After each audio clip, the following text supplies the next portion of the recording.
بڑے کرام محترم مکرم معزز سامعین حضرات اور عزیزان گرامی قدر، اللہ رب العزت کی حمد و ثنا اور حضور نبی کریم صلی اللہ علیہ وآلہ وسلم دی بارگاہ عالیہ مقدسہ میں نذرانہ درود و ثنا۔ اللہ رب العزت کا بے حد شکر ہے کہ اس نے ہم سب کو اپنے پیارے محبوب علیہ السلام کی امت اندر پیدا فرمایا، اور اللہ رب العزت کا یہ بھی شکر ہے اور اس کا خصوصی احسان ہے کہ اس نے اپنی توفیق اور اپنے محبوب علیہ السلام کے توسل سے ایمان جیسی عظیم الشان نعمت سے مالا فرمایا۔ اور اللہ تعالیٰ کی بارگاہ میں دعا ہے کہ اللہ تعالیٰ ہم سب کو ایمان پہ زندہ رکھیں اور ایمان پر ہی موت عطا فرمائے، ایماندار عادل سربراہ عطا فرمائے، اور آخری سال تک غیروں کی محتاجی سے محفوظ فرمائے اور اپنے محتاج رکھے۔ حضرات محترم، شبان معظم کا دوسرا جمعہ المبارک ہے۔ گزشتہ جمعہ پر میں نے اخلاص اور ریا کے حوالے سے گفتگو کا آغاز کیا تھا، اس میں چند ایک باتیں آپ یہاں خوشگوار ہوئی۔ میں نے سورۃ النساء 5واں پارہ اور اس کی آیت نمبر 146 اور 47 ان دونوں کو میں نے تلاوت کرنے کا اور آپ کے سننے کا شرف حاصل کیا ہے۔ اللہ تعالیٰ نے اس آیت کریمہ میں بڑی خوبصورت بات فرمائی ہے۔ اللہ نے فرمایا ہے ان الذین، مگر وہ لوگ تابوا، جنہوں نے توبہ کی، اللہ تعالیٰ کی بارگاہ میں معافی مانگی، اس کی بارگاہ میں تائب ہو گئے اور اس کی بارگاہ میں سجدہ ریز ہو گئے، اور ماضی کے جتنے گناہ ہیں اس پر انہوں نے کیا کیا؟ توبہ کی۔ یہ جس کو ہم اقرار کہتے ہیں، اعتراف کہتے ہیں، تسلیم خم ہو جانا، مان جانا، اور اس چیز کا اقرار کرنا کہ باری تعالیٰ میں بہت گناہگار ہوں، سیاہکار ہوں، خطاکار ہوں، میں تیری بارگاہ میں توبہ کرتا ہوں گزشتہ زندگی کے گناہوں کی، اور مجھے معاف فرما دے۔ اب یہاں اللہ نے ایک بڑا خوبصورت ایک جملہ کیا ہے اور لوگوں کی تعریف فرمائی ہے، اور تعریف اس وجہ سے فرمائی جو ان کے اعمال ہیں وہ رب کو بڑی پسند ہے۔ اللہ تعالیٰ فرما رہا ہے ان الذین، مگر وہ لوگ جنہوں نے تابوا، توبہ کر، واصلحوا، وہ صبر کیا، اصلاح اپنی تربیت کر لیا، واعتصموا باللہ، پھر انہوں نے اللہ تعالیٰ کے ساتھ جو تعلق ہے نا اس کو مضبوط کر دیا۔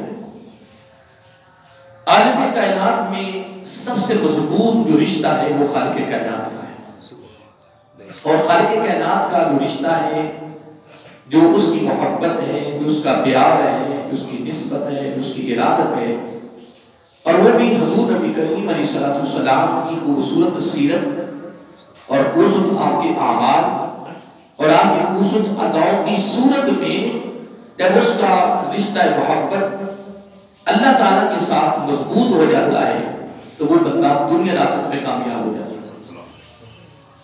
اللہ تعالیٰ نے پہلے وہ لوگوں کی توبہ کا ذکر کیا، پھر ان کی صبرنے کا ذکر کیا۔ یوں سمجھ لیں کہ جس بندے نے توبہ کر لی ہے وہ صبر گیا۔ یہ ایک نشانی اور ایک علامت ہے جو ذہن نشین کرنے والی ہے کہ جو توبہ کا اصل میں مطلب ہے ڈر جانا۔ کیا؟ ڈر جانا، خوف پیدا ہو جانا، فکر پیدا ہو جانا، اس کو کہتے ہیں توبہ۔ جب تک تیرے دل میں، تیرے قلب میں آخرت کا یا اللہ تعالیٰ کا خوف نہیں پیدا ہوگا، ڈر نہیں پیدا ہوگا، اس کے دربار میں کھڑے ہونے کا ڈر نہیں ہوگا، اس وقت تک تو توبہ نہیں کرے گا۔ توبہ بھی وہی کرتا ہے اور اپنی زندگی کے یعنی گناہوں کا اقرار و اعتراف کون کرتا ہے؟ جس کے دل میں فکر پیدا ہوتا ہے، ایک درد پیدا ہوتا ہے، خوف پیدا ہوتا ہے۔ توبہ کا اصل میں مطلب کیا ہے؟ ڈر جانا۔ کیا؟ خوف پیدا ہو جانا کہ میں اللہ کے دربار میں جاؤں گا تو میرا کیا حال ہوگا، میں اللہ تعالیٰ کو اپنی زندگی کے سوال کرنے پر جواب کیا دوں گا۔ تو پھر وہ کیا کرتا ہے، پھر وہ توبہ کرتا ہے۔ توبہ کا مطلب اس سے وہ معافی طلب کرتا ہے، اور جو معافی ہے، جو توبہ ہے، توبہ کرنے کے بعد رب نے ایک بڑا خاص تحفہ دے دیا ہے اور رب نے ایک سند دے دی ہے کہ جو بندہ توبہ کر لیتا ہے وہ اصلہ یوں سمجھو کہ وہ سمجھ جاتا ہے۔ کیا یہ جملہ یاد رکھیے کہ وہ سمجھ جاتا ہے، اس کی اصلاح ہو جاتی ہے، اس کی تربیت ہو جاتی ہے، اور پھر توبہ کر لینا اور پھر سمجھ جانا، زندگی کا خصوص بن جانا، اس کی سند کیا ہے کہ وَاعْتَصِمُوا بِاللَّهِ، یوں سمجھ لو کہ اس کا رب کے ساتھ رشتہ ہے، محبت مضبوط ہو گیا ہے۔ یہ بات بلانی نہیں، یہ بڑی خاص بات ہے، وہ آپ نے آگے اس کو پیغام کے طور پہ لوگوں کو بتانی ہے، ٹھیک ہے۔ میں دوبارہ اس جملے کو دہرانا چاہتا ہوں، پھر سن لیں۔ اللہ تعالیٰ فرما رہا ہے وہ لوگ جنہوں نے اللہ تعالیٰ کی بارگاہ میں توبہ کی، خوف کی بنا پر، ڈر کی بنا پر، تیاری کی بنا پر، اور اس کے دربار میں پوری زندگی کا جواب دینے کی صورت میں ڈرا، خوف کھایا، پھر اس نے توبہ کر لی۔ اللہ تعالیٰ فرماتا ہے کہ جس میرے بندے نے توبہ کر لی ہے وَأَصْلَهُ، یوں سمجھو کہ وہ صبر کیا۔ یہ سند ہے، یعنی وَأَصْلَهُ کی جو سند ہے وہ تابو کے بغیر نہیں، توبہ کے بغیر نہیں، اقرار کے بغیر نہیں ہے، اعتراف کے بغیر نہیں ہے، جھکنے کے بغیر نہیں ہے، اس کی بارگاہ میں سجدہ ریز ہونے کے بغیر نہیں ہے۔ اور تابو کا اصل مطلب یہ ہے کہ پھر وہ زندگی میں گناہ نہ کرے، کیا، اور اللہ کی مخلوق کے بات پر وہ ظلم نہ کرے، زیادتی نہ کرے، گالی گلوچ نہ کرے، ناجائز مار پیٹے نہ، ناجائز نہ کرے، کوئی کام نہ کرے۔ یوں سمجھو کہ اس کی توبہ قبول ہو چکی ہے۔ اب یہ توبہ کی قبولیت کی نشانیاں اور علامات کیا ہیں، کوئی الگ موضوع ہے، اور میرا موضوع توبہ کا نہیں ہے، اصل میں میرا موضوع ہے اخلاص کا۔ کس کا؟ اخلاص، اور اخلاص ہی محبت ہے۔ اللہ تعالیٰ کی محبت اخلاص کے بغیر کبھی نہیں ملتی، اور اخلاص کا اصل معنی ہے رب کی رضا۔ مثلا ہم جمعہ پڑھنے آئے ہیں، کیا جو ہماری نیت ہے نا، نیت المومن خیر من عملہ، انما الاعمال بالنیات، یعنی ہماری نیت، ہمارا ارادہ، ہماری غرض و غایت، ہمارا مقصد فقط رب کی رضا ہو۔ رب کی رضا ہے تو وہ اخلاص ہے، اخلاص ہے تو وہ رب کی محبت ہے۔ یہ ذہن میں رکھیں۔ اور عمل اللہ تعالیٰ کی بارگاہ اس وقت تک قبول نہیں ہے جب تک اس عمل کے اندر اخلاص نہیں پیدا ہوتا۔ کیا باتیں یاد رہے گی؟ جب تک اس میں اخلاص نہیں پیدا ہوتا۔ اب آئیے مطلب اللہ تعالیٰ فرما رہا ہے توبہ کرنا، یوں سمجھو کہ سمجھ جانا، کیا توبہ کرنا، اقرار اعتراف کرنا۔ اب اقرار اور اعتراف بغیر ڈر کے نہیں ہے، بغیر فکر کے نہیں ہے۔ دیکھو کوئی کام لے لیں دنیا کا، جب بندے کے دل میں خوف پیدا ہوتا ہے نا اپنے مالک کا، اپنے آقا کا، تو پھر وہ کام دل لگا کے کرے گا، یار کہ مجھے پوچھنا ہو جائے، یا کس جگہ پہ کوئی کمی پیشی نہ ہو جائے۔ کمی پیشی دور کرنے کے لیے کیا ذوق ہوتا ہے، لگن ہوتی ہے، ٹھیک ہے جی، تڑپ ہوتی ہے، اشتیاق ہوتا ہے، یا پھر ڈر ہوتا ہے۔ ان دونوں چیزوں کے علاوہ کبھی بھی کام میں کامیابی نہیں آتی ہے۔ تابو اس کی بارگاہ میں توبہ وہ ہی کرے گا کہ جس کے دل میں اس کا خوف پیدا ہو گیا ہے۔ کیا یاد رہے گا؟ اب اگلا جملہ بڑا خوبصورت ہے، رب فرماتا ہے کہ جس نے میری بارگاہ میں میرے خوف کی وجہ سے توبہ کر لی وہ اصلہ، میں اس کو سند دیتا ہوں کہ یہ میرا بندہ سنور گیا ہے، اس کی زندگی خوبصورت ہوگی۔ اتنی بات کرنے کے بعد پھر اللہ فرماتا ہے کہ جو سنور گیا، اب اگلی بات سن لی، اللہ جو سند دے فرمایا وَاعْتَصِمُوا بِاللَّهِ، یہ خاص جملہ ہے۔ کیا اللہ فرماتا ہے وَاعْتَصِمُوا بِاللَّهِ، یوں سمجھو کہ اس کا رب کے ساتھ رشتہ محبت مضبوط ہو گیا، اس نے اللہ تعالیٰ کے ساتھ رشتہ محبت کو پختہ کر لیا ہے، استوار کر لیا ہے، مضبوط کر لیا ہے۔ اللہ اکبر۔ اگلی بات اس سے بھی خاص ہے سننے والی، یہ سورۃ النساء ہے، 5واں پارہ ہے، آیت نمبر 146 ہے، اس کا میں مفہوم پیش کر رہا ہوں۔ رب نے فرمایا میرے ساتھ رشتہ محبت کس وجہ سے مضبوط ہوگا؟ وہ پیچھے تو بات ہوگی نا، تابو و اصلحو، یہ دو کام ہو گئے۔ اللہ فرماتا ہے کہ میرے ساتھ جو رشتہ محبت مضبوط کس بنا پہ ہوگا؟ رب نے بڑی بات فرمائی، فرمایا وَأَخْلَصُوا دِينَهُمْ لِلَّهِ، وہ اپنے دین کو رب کے ساتھ خالص کر لیں۔ کیا؟ اپنے دین کو رب کے ساتھ کیا کر لیں؟ خالص۔ خالص سے مراد کیا ہے؟ کہ فقط رب کے علاوہ اس کے دل میں کسی کی رضا نہ ہو، کسی کی خوشنودی نہ ہو، کسی کے لیے اس کے دامن میں محبت نہ ہو۔ اب اتنا جملہ کرنے کے بعد اب اللہ تعالیٰ نے ایک بہت بڑی سنت دی ہے، فرمایا فَأُولَٰئِكَ مَعَ الْمُؤْمِنِينَ، بھائی یوں سمجھو کہ ان کی جو سنگت ہے وہ مومنوں کے ساتھ ہوگی۔ اور مومن کون ہے؟ اس کی نشانیاں علامات اور کتابیں بھری پڑی ہیں زبان نبوت سے، مومن کی نشانیاں، مومن کی علامات، مومن کا تعارف اور مومن کی پہچان حدیثیں بھری پڑی ہیں۔ مومن کا درجہ کعبہ سے بھی زیادہ ہے۔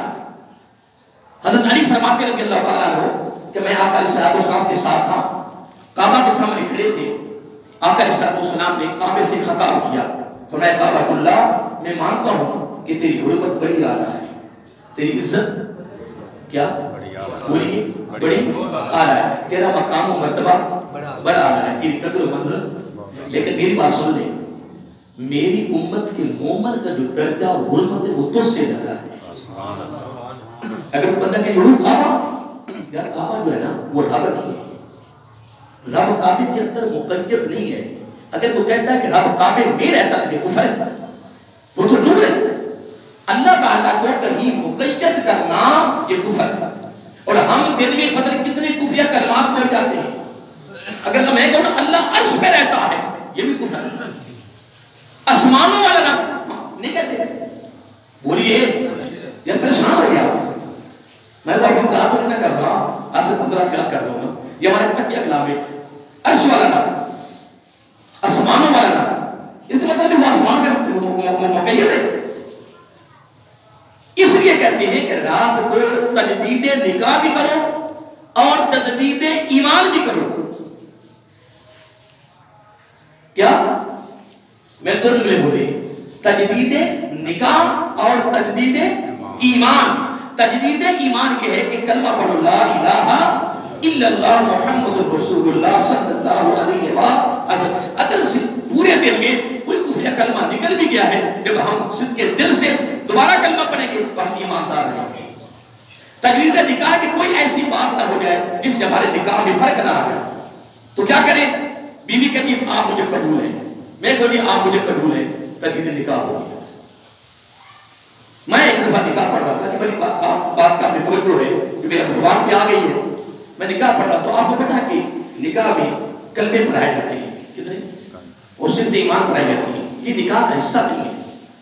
میری دور دور جواب ہوتا ہے کیونکہ میری اپنی زندگی کا اصول ہے کہ میں قرآن سنت کے ساتھ میرا تعلق ہے، میں قرآن سنت ہی بیان کرتا ہوں۔ اگر آپ کو بتائیے یا قرآن یا حدیث، بھائی یا ویسے کوئی قول پیش کروں کسی بزرگ کا یا وہ بھی کسی صحابی کا ساتھ ملتا جلتا، کلمے صرف ایمان یہ نکاح کا حصہ نہیں ہے۔ نکاح میں صرف دو چیزیں ہیں، کتنی؟ ایک خطبہ، ایک ایجاب۔ فلاں بن فلاں یعنی فلاں کی بیٹی اتنے حق مار کے عوض ان لوگوں کے روبرو ان شریعت محمدی صلی اللہ علیہ وسلم کے تحت کیا تجھے قبول ہے؟ 3 مرتبہ کہنا، اس کو کہتے ہیں ایجاب، یہ کو کہتے ہیں واجب، یہ ضروری ہے۔ باقی رہا جو عربی میں خطبہ پڑھا جاتا ہے وہ ہے مسنون، میرا آقا کی سنت ہے۔ ایک مسنون ہے، ایک سنت ہے اور ایک واجب۔ اصل نکاح یہ ہے۔ اب کلمے میں نے ایک جگہ پہ نکاح پڑھایا تو کچھ 2-4 ساتھی بیٹھ کے لگے کہ صاحب یہ کلمے آپ نے پڑھائے ہیں، یہ کوئی نکاح کا حصہ ہے؟ میں بالکل نہیں۔ کہنے کہ آپ نے کیوں پڑھائے؟ میں اس کا گواہ میں دیتا ہوں، میں نے اصول برکت کے لیے پڑھایا۔ کہنے کہ وہ کیوں؟ میں نے کہا آپ کو پتا ہے کہ آپ کفر کلمات کتنے زبان میں تیرے سامنے کتاب رکھتا ہوں ابھی مگوا کی، اتنی موٹی کتاب ہے، وہ کتاب بھری پڑی ہے، جس سے ایمان کی تباہی ہوتی ہے. اور اہل علم تو روزانہ تجدید نکاح اور تجدید ایمان کرتے تھے. آخرت کے لیے آسان ہے، آخرت بڑی مشکل ہے.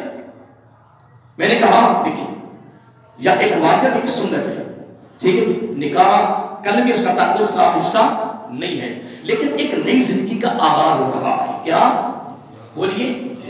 آپ کے بات یاد رکھا کریں، ایک نئی زندگی کا آغاز ہو رہا ہے. ازدواجی زندگی میں ایک لڑکی اور لڑکا دو شامل ہو رہے ہیں، ان کی زندگی کا آغاز ہو رہا ہے. کیا پتا زندگی میں ان دونوں سے پتہ کیا کیا کفر کلمات نکلے ہوں. ایک نئی زندگی ازدواجی کا آغاز ہو رہا ہے، کیوں نہ کریں اصول برکت کے لیے ان کو کلمے پڑھا دیں تاکہ تجدید ایمان ہو جائے اور زندگی خوبصورت کا آغاز ہو جائے.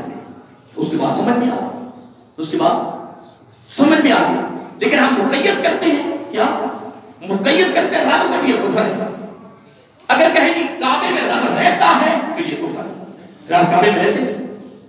اگر کہیں کہ حضور نبی کریم علیہ السلام مدینہ المنورہ میں نہیں ہے تو یہ بھی کفر ہے. میرا آقا وہاں موجود ہے، میرا آقا حیات ہے، اور آقا سب حدیث سے پاک ہے جس پر اہل حدیث، اہل دیوبند، اہل سنہ، اہل تشیعہ اس حدیث پہ سارے متفق ہیں. یہ حدیث پہ سارے متفق ہے، سب کا اتفاق ہے. کیا آقا علیہ السلام نے فرمایا جب میرا امتی میرے پر درود و سلام کرتا ہے میرے اندر روح لٹائی جاتی ہے، میں زندہ ہوتا، میں یہ سہستا کی حدیث ہے. جب میرا امتی میرے پر کیا کرتا ہے بولو تو میرے اندر روح لٹائی جاتی ہے، میں زندہ پہ اس کے درود کو سنتا ہوں یا روح پیش کیا جاتا ہے. اب ماشاءاللہ دربار عالیہ صوفیہ وقت کی مسجد میں بیٹھے ہوں، سارے ماشاءاللہ مسجد میں بڑے عمر میں سینئر ہیں، تجربہ کار ہیں. مجھے صرف ایک بات کے بعد میں سوال کرتا ہوں، کیا 24 گھنٹے کیا 24 گھنٹے میں پوری کائنات میں کوئی وقفہ ہوتا ہے روشنی کا؟ یہ تو اذان کا وقفہ نہیں ہو رہا، پوری دنیا میں اذان چل رہی ہے وقفہ کے ساتھ. تو درود و سلام، اور وہاں اگر انسان نہ پڑھے تو 70,000 فرشتے صبح سے شام کو درود و سلام پڑھتے ہیں. پھر وہ شام کو چلے جاتے ہیں، پھر ایک نیا گروہ آ جاتا ہے، پھر وہ پڑھتے رہتے ہیں. اگر اس طرح سے دیکھیں، اس انداز میں دیکھیں، اگر اس راستہ سے دیکھیں تو پھر میرا آقا جو بھی کہتے ہیں زندہ حیات الحمدللہ، اس میں کوئی شک نہیں. تو میں ایک بات کر رہا تھا، اب آئیے قرآن مجید کی طرف میں کافی آگے چلا گیا. بڑی خاص توجہ طلب یہ الفاظ ہیں. اللہ تعالیٰ فرما رہا ہے جن لوگوں نے توبہ کی، رب فرماتا ہے کہ وہ اصلہ، میں اس کو سند دے رہا ہوں کہ وہ صبر کیا ہے. وہ کیا ہے؟ صبر کیا ہے. توبہ بغیر خوف کے نہیں، بغیر تیاری کے نہیں ہے، بغیر ڈر کے نہیں. ٹھیک ہے، اتنی بات کر فرمایا واعتصم باللہ، جس نے یہ کام کر لیے اس کا میرے ساتھ رشتہ محبت مضبوط ہو گیا.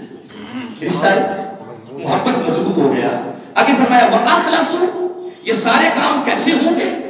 اب یہ بات خاص قابل توجہ ہے. وَأَخْلَصُوا دِينَهُمْ لِلَّهِ، جس نے اپنے دین کو خالص رب کے ساتھ کر لیا مضبوط، یوں سمجھو وہ توبہ بھی کر گیا، صبر بھی گیا، رشتہ محبت بھی مضبوط ہو گیا. سبحان اللہ. اتنی بات کرنے کے بعد رب نے ایک اور سند دے دی، فرمایا فَأُولَٰئِكَ مَعَ الْمُؤْمِنِينَ، میں رب کہتا ہوں بس ان کی سنگت، ان کا تعلق مومنوں کے ساتھ ہو گیا ہے. مومن کون ہے؟ اس پر رب راضی ہے، اس پہ رب راضی ہے. وہ ایک الگ موضوع ہے مومن کا، وہ نشان علامات الگ ہے. آگے فرمایا وَسَوْفَ يُؤْتِ اللَّهُ الْمُؤْمِنِينَ أَجْرًا عَظِيمًا، رب نے یہاں کمال سے فرمایا ان قریب، وَسَوْفَ ان قریب یؤتی اللہ، اللہ تعالیٰ دینے والا ہے، اللہ تعالیٰ عطا کرنے والا ہے. ان کو المؤمنین، مومنوں کو بولا کیا؟ فرمایا اجرا عظیما، ایک بہت بڑا اجر ان قریب میں مومنوں کو دینے والا ہوں. تو جو مومنوں کی سنگت میں آ گیا وہ میرے اجر عظیم کا مالک ہو گیا. سبحان اللہ. اب میں یہاں ایک حدیث میں کوٹ کرنا چاہتا ہوں، توجہ طلب ہے. یا میں جملہ بولا ہے وَأَخْلَصُوا دِينَهُمْ لِلَّهِ، وہ اپنے دین کو خالص رب کے لیے کر لے. اب دین سے خالص سے مراد نماز ہے، روزہ ہے، الغرض کوئی بھی نیکی ہے نا، کوئی بھی نیکی وہ صرف ہم نے رب کے لیے کرنی ہے. کس کے لیے؟ اخلاص، مخلص ہو جانا. وَمَا أُمِرُوا إِلَّا لِيَعْبُدُوا اللَّهَ مُخْلِصِينَ لَهُ الدِّينَ. اگر مخلص نہیں تو کچھ بھی نہیں ہے. حضرت معاذ بن جبل رضی فرماتے ہیں انہو قال رسول اللہ صلی اللہ علیہ وسلم ہینا بعثہو الی الیمن. حضرت معاذ بن جبل کہتے ہیں رضی اللہ تعالیٰ کہ میں مجھے آقا علیہ السلام نے یمن کی طرف بھیجا گورنر بنا کر. کہاں؟ یمن. یمن کیا؟ یمن. یہ یمن، شام اور عراق یہ تین ملک ایسے ہیں جو قدیمی آ رہے ہیں، جدیدی نہیں ہے. حضرت فاروق اعظم رضی اللہ عنہ حج ہوتا تھا نا تو ڈنڈے کے ساتھ حاجیوں کو نکالتے تھے اور تین جملے استعمال کرتے کہتے یمنیوں یمن چلے جاؤ، شامیوں شام چلے جاؤ، عراقیوں عراق چلے جاؤ، نکلو، زبردستی نکالتے تھے. اور میں نے اس پہ بڑا غور کیا کہ یہ معاملہ کیا ہے، حکمت کیا ہے. پر میرے ذہن میں بات ایک آئی ہے کیونکہ آگے میں کچھ اور بھی پڑھا کہ کمال یہ نہیں ہے کہ تو طواف کعبہ کرے، باڈی تیری وہاں طواف کر رہی ہو، جسم طواف کر رہا ہو، دل تیرا پاکستان پہنچا ہو، کہ یہ کعبے کی بے ادبی ہے. اور ادب کا تقاضا یہ ہے کہ رہے تو لاہور میں، دل رہے مکہ شریف. یہ ادب کا تقاضا ہے، یہ تعظیم و توقیر کا تقاضا ہے. اس لیے آقا علیہ السلام نے بھی فرمایا کہ جب عمرہ کر لو اور حج کر لو تو واپس اپنے علاقے چلے جاؤ، اپنے علاقے چلے جاؤ. اگر زیادہ دیر ٹھہرو گے تو پھر وہ محبتیں، وہ بیان، وہ جو قرص ہے اس میں فرق آئے گا. اور فرق ہی بارگاہ الہیہ اور بارگاہ مصطفی صلی اللہ علیہ وسلم کی بے ادبی بھی ہے، گستاخی بھی ہے. پھر انسان حد سے تجاوز کر گئے. یاد رہے گا؟ بولیے آگے بولیے. حضرت معاذ بن جبل رضی اللہ تعالیٰ عنہ کو آقا علیہ السلام نے کہاں بھیجا؟ سارے بولیے. اب توجہ طرف جملہ ہے، میں اخلاص پہ بات کر رہا ہوں کیونکہ آگے بڑا خاص مہینہ آ رہا ہے، اس کی تیاری کے لیے میں اس موضوع پہ گفتگو کر رہا ہوں. اخلاص. آگے شب برات آ رہی ہے منگل کو، ٹھیک ہے جی؟ ہاں. لیکن یہ نہیں کہ ہم سب نفلی عبادت رات کریں، فجر کی نماز بھی جائیں. اس سے بہتر یہ ہے عشاء کی نماز پڑھ کے سو جاؤ، فجر کی نماز بعد نماز پڑھو، ساری رات کی عبادت مل جائے. سبحان اللہ. یہ تو ہو گیا الگ. ہاں اگر کوئی بندہ عشاء کی نماز پڑھے پھر ساری رات بھی عبادت کرے، صبح کا روزہ بھی رکھے، فجر کی نماز پڑھے، پھر سونے پہ سو گئے، پھر تو کمال ہی کمال. لیکن میں دو آپ کو بتا دیے ہیں یہ یاد رکھیں. اگر فجر کی نماز گئی تو رات کی عبادت کا کوئی فائدہ نہیں ہے، نفلی عبادت میں کوئی مطلب نہیں ہے. حضرت علی کا قول ہے بڑا پیارا ہے، توجہ طلب ہے، سنا دوں؟ یاد میں لے گا کہ نہیں؟ حضرت علی فرماتے رضی اللہ تعالیٰ جو باب مدینہ العلم ہے، یہ باتیں یاد رکھا کریں، آگے بتایا کریں. آپ فرماتے ہیں کہ عمل کو زیادہ کرنے کا فکر نہ کریں. کیا؟ عمل کی زیادہ کثیر عمل کرنے، زیادہ عمل کرنے کی کیا فکر نہ کریں کہ میرا عمل زیادہ ہو جائے. فرمایا قبولیت کا فکر کریں. عمل تھوڑا ہو، کیا عمل تھوڑا ہو، قلیل ہو، پھر اس کے رب کی رضا ہو تو وہ رب کی بارگاہ میں بہت بڑا عمل ہے. سبحان اللہ. اگر اس میں رب کا مقصود نہیں ہے، رب کی رضا نہیں ہے، اس عمل کی رب کی بارگاہ میں وقت ہی نہیں. میں حضرت طاؤس علیہ السلام کے بارے میں پڑھ رہا تھا، پورے کے بعد نا لوگ آتے کہتے کہ دعا کرو. کیا؟ حضرت طاؤس علیہ السلام، حضرت طاؤس علیہ السلام بڑی الگ ولی گزری، ان کی بارگاہ میں لوگ آتے کہتے کہ دعا کرو. جملہ بڑا سننے والا ہے، بتا کیسے کیا کہتے تھے؟ کہتے میں دعا کیسے کروں کہ میری نیت حاضر نہیں. ہائے ہائے حضرت صاحب میں سمجھانے کے قابل نہیں ہوں، بلکہ لوگوں ان لوگوں کے جو قولوں کے پیچھے سمندر بہ رہے. فرمایا میں کیسے دعا کروں، میری نیت ہی حاضر نہیں ہے. جب میری نیت حاضر ہوگی، نیت میں خلوص ہوگا، رب کی رضا ہوگی، پھر ہاتھ اٹھنے کے بعد میں دعا پہلے قبول ہوگی. سبحان اللہ. کریں گے. پھر آگے میں ایک اور بزرگ کے بارے میں پڑھا کہ وہ بندے کی عیادت کے لیے نکلنا تھا گھر سے، پورا مہینہ ہو گیا نہیں نکلتی ہے، پھر واپس آ جاتی ہے، نکلتے پھر واپس آ جاتی ہے. ساتھی کہتے سرکار کیا ہو گیا؟ کہنے کہ یار نیت میں فتور ہے، میں کیا کروں؟ جب رب کی رضا نبی کی عطا شامل ہو جائے گی میں عیادت کروں گا. تو ہم کس قدر میں کھڑے محترم؟ پہلے تو ہم اپنے کو دیکھیں ہم کس کنارے پہ کھڑے ہیں، ہم کہاں سے کہاں چلے گئے. حضرت معاذ بن جبل فرماتے رضی اللہ تعالیٰ عنہ کہ انہو قال رسول اللہ صلی اللہ علیہ وسلم ہینا بعثوا الی الجمل، مجھے آقا علیہ السلام نے جمل کا گورنر بنا کر بھیجا، الوداع کیا، بھیجا. تو میں نے کہا کہ یا رسول اللہ بڑے سارے صلی اللہ علیہ وسلم اوصنی، او سینی آقا مجھے کوئی نصیحت تو کرو، میں یمن میں جا رہا ہوں، آپ مجھے بھیج رہے ہیں وہاں میری کامیابی، میری کامرانی، میری فتح، میرا غلبہ، وہ کوئی نصیحت کرو، اس میں عمل کروں تاکہ میں وہاں کامیاب ہوں جس مقصد کے لیے یا جس کام کے لیے مجھے آپ بھیج رہے ہو نا، آپ مجھے کوئی نصیحت تو کر دو، اور سینی مجھے کوئی نصیحت تو کرو نا، کوئی ہدایات تو کرو، پھر میں اس کو مد نظر رکھوں، اس کے مطابق پھر میں یمن میں گورنری کروں، پھر میں کامیاب ہو جاؤں۔ آقا علیہ الصلوۃ والسلام نے کوئی بات نہیں کی، فرمایا قال اخلص دینک، ارے کیا سبق اور کیا درس اور کیا فکر کیا میرے آقا علیہ الصلوۃ والسلام نے، فرمایا اے میرے پیارے معاذ رضی اللہ عنہ سن لے، قال اخلص دینک، اپنے دین کو خالص رب کے لیے مقرر کر، اتنی فرمایا۔ اگلا بات اب جملہ سننے والا ہے، فرمایا یکفق العمل القلیل، کیا سن لیا آپ نے؟ فرمایا یہ نبی کے الفاظ ہیں، فرمایا یکفق العمل القلیل، تیرا قلیل عمل بھی اگر اس کے لیے ہے تو وہ تیرے لیے کافی ہے، وہ تیرے لیے وہی ہے، وہ تیرے لیے کافی ہے۔ اب دوسری حدیث میں کوٹ کرنا چاہتا ہوں، یہ حضرت ثوبان، حضرت بڑے مشہور صحابی ہیں، حضرت یہ سیاستہ کی حدیث سے ساری، حضرت ثوبان، یہ موضوع میں چل رہا ہے اخلاص، کس میں؟ خفقت، ہر عمل اس کے لیے ہو، قلیل ہو تو وہ بڑا ہے، پوری دنیا سے بڑا عمل ہو، اس میں رب کی رضا شامل نہیں تو اس کی کوئی مدت نہیں، اس کی کوئی اذیت نہیں۔ یہ حدیث میں بات کو کوٹ کرتا ہوں، ٹائم بھی ہو چکا ہے لیکن میں چھوٹا سا واقعہ میرے دل کرتا میں کوٹ کرتا ہوں، بڑا خوبصورت ہے، واقعہ لمبا ہے لیکن میں انشاءاللہ اس کو مختصر کروں گا۔ مدائن، کیا توجہ تو نہیں ملا، کیا مدائن علاقہ سنا نا، مدائن کو فتح کیا تھا سعد بن ابی وقاص رضی اللہ تعالیٰ نے، جنہوں نے فارس کو فتح کیا تھا اور فتح کا پرچم لہرایا، سپر طاقت دور فاروقی میں آپ نے فتح کا پرچم لہرایا، ٹھیک ہے۔